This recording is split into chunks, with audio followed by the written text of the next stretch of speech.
Howdy YouTube, today we're taking a look at the TNA Deluxe Impact Series 10, the charismatic enigma, Jeff Hardy. Probably one of the cooler TNA figures that we've gotten. Always loved the Jeff Hardy figures. This one actually came out a long time ago, a couple of years ago now. It did recently come up for sale again online, so I was able to pick this guy up for fairly cheap, actually. But really excited to get him opened up. If anything, the main reason I picked this guy up is just to have a more modern Jeff Hardy to go with the glow-in-the-dark Ringside Collectibles exclusive Jeff Hardy that I've got there. In terms of packaging, comes in the standard deluxe impact style packaging.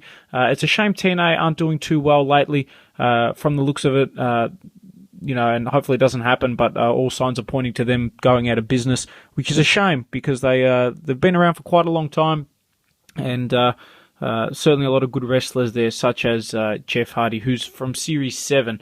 I believe I said Series 10 before, so my mistake. Nice shot on the top there of Jeff Hardy. This figure was actually revealed as a not an exclusive, but I remember watching at San Diego Comic-Con.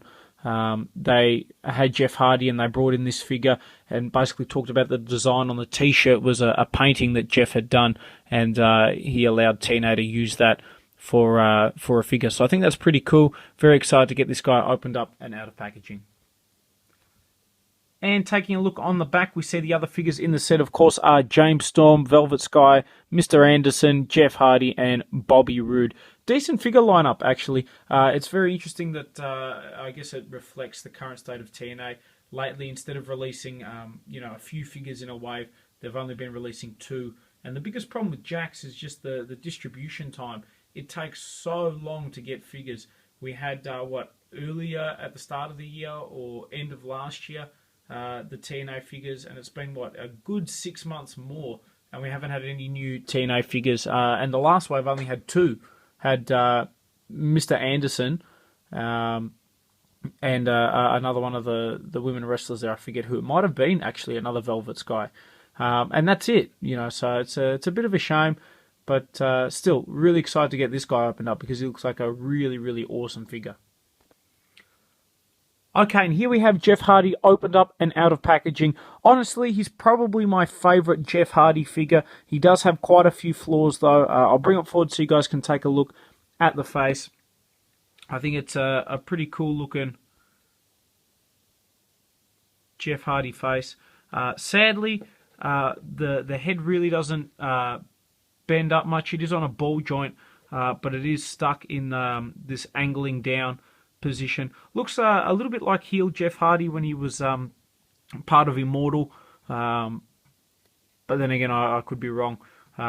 Certainly really, really cool. Love the face paint. That looks really, really nice. The only downside is just the head has very limited movement, but other than that I think it's actually really, really cool.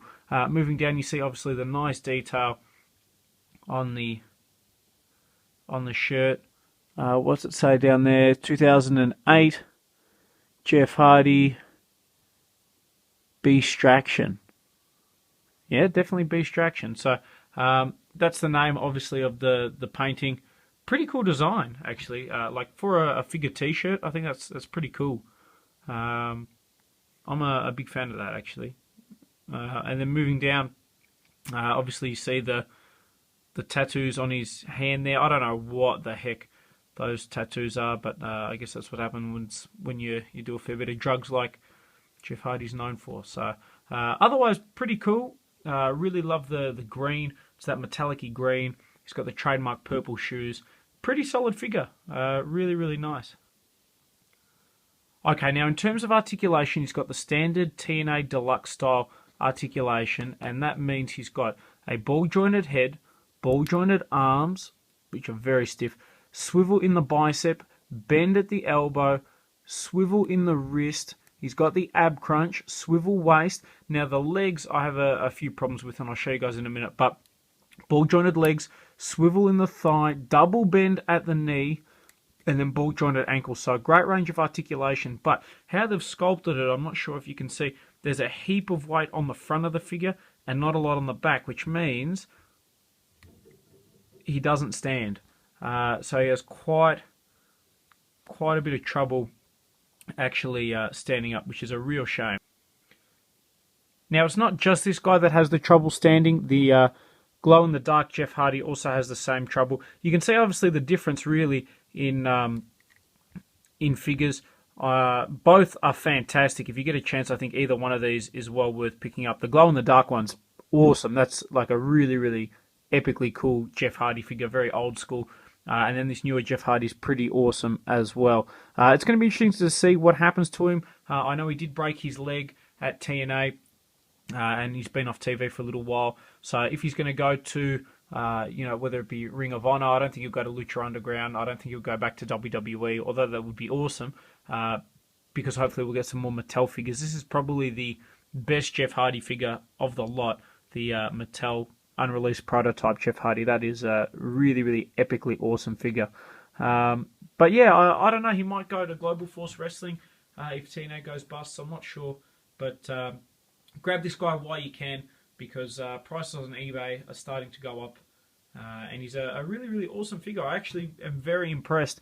For all the criticism Jacks get, they've definitely done a really awesome job with this particular guy. So hopefully you guys have enjoyed this review on the TNA Deluxe Impact Series 7 Jeff Hardy.